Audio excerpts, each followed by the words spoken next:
Hello, everyone. I'm Luke Tongle. And I'm Nick Seaman. We recently researched more about data privacy and regulations and found some important facts that everyone should know. Every single thing you do on the internet is tracked to some degree.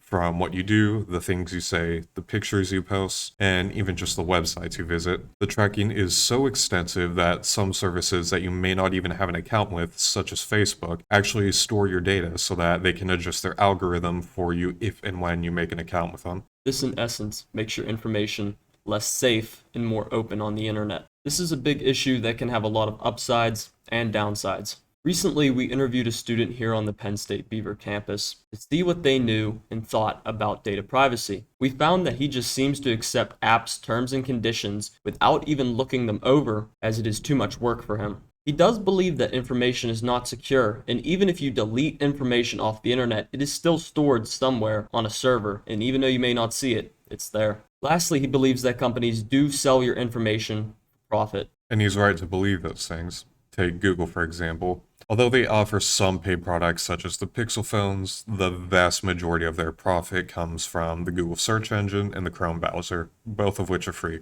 The reason for this is that Google collects tons of data from billions of people all over the world and gets paid by advertisers to market their products to people who they believe may be more inclined to want the products that they're selling. It doesn't just record your search history, though. They collect everything from who you interact with online, what products you purchase, and even personal details such as your location, how old you are, what religion you practice, and much, much more. Now, after hearing that, you might be wondering how companies are able to get away with this legally. It is a complicated system across our country and the world, but companies have much control over their products, and sometimes don't even need to disclose to you how they are using your data. Usually, data privacy regulations follow the consent model. This model of law usually revolves around you must consent to the company collecting your data and using it however they please in order to use their product. You can opt out of some tracking, but usually that takes a lot of time and effort, and that is most likely intentional by the company to keep you using their product.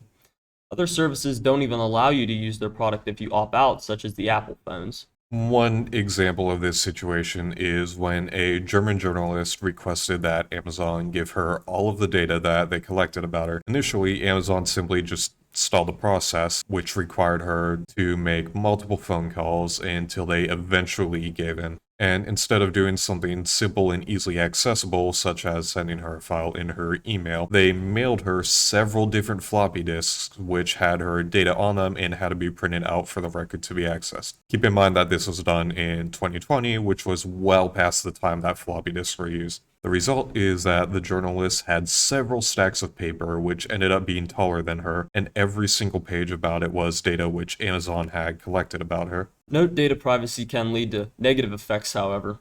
In the European Union, the data laws require telemarketers to read their consumers' rights. This process can take an extremely long time and backs up phone calls. Also, self-checkouts read your rights as well, which also slows down grocery lines. Even when companies follow these regulations, they are never transparent and often leave important details out of the picture. For example, they may not give you all information about how they collect your data. So, in conclusion, our personal opinion on data privacy and how it currently functions is that unfortunately it's quite complicated. You can't give apps, websites, or companies, or whatever you imagine, free rein to just gather whatever data they can on their users because that would just be a gross violation of people's right to privacy. But on the other hand, we can't completely block data from being collected because not only would this severely hinder certain products' ability to provide and improve on their service, many things we enjoy today would either simply not exist or they would require fees from the user in order to operate them. Imagine having to pay 5 cents for every Google search you did, for example. And we would have to try and find the right balance between giving all user data and no data whatsoever. And it's likely that a one-size-fits-all solution just isn't possible. And it may have different requirements from each product depending on the industry or what sort of product it actually is.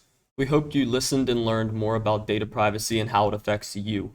This presentation was designed to provide insight into how your data is used online. Please read every term of condition, know what's going on with your companies, and keep your data safe and secure. Thank you.